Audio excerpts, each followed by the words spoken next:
বর্ষাকালে কাঠের আসবাবের উপর দেখা মেলে ছত্রাক, অনেকেই যাকে বলেন ছাতা ধরা। এই সমস্যা থেকে কাঠের আসবাব বাঁচাতে হলে মানতে হবে বেশ কিছু নিয়ম।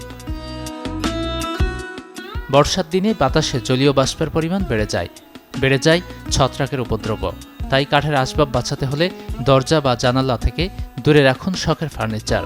বৃষ্টির পানি এড়িয়ে চললে অনেকটাই কমবে এই সমস্যা। ছত্রাকের সমস্যা থেকে মুক্তি দিতে পারে বার্নিশ।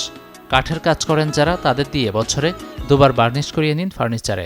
বিশেষ করে বর্ষার আগে বার্নিশ করালে আসবাব ভালো থাকবে। আসবাবের উপর বর্ষাকালে বেশি ধুলো জমতে দেবেন না। ধুলো বাতাসের জলীয় বাষ্প টেনে আনে। ফার্নিচারের উপর ধুলো পরিষ্কার করতে কখনো ভিজে কাপড় ব্যবহার করা উচিত নয়, তাহলে ছত্রাক জন্মানোর প্রবণতা বাড়ে। বর্ষাকালে ফার্নিচারের পাল্লা আঁটোসাঁটো হয়ে গেলে তাতে তেল দেবেন না, এতে কাঠের ক্ষতি হয়। আসবাবে থাকা ছত্রাক দূর করতে কাপড়ে ভিনিগার নিয়ে তা ঘষে নির্মূল করতে পারবেন ছত্রাকের বংশ।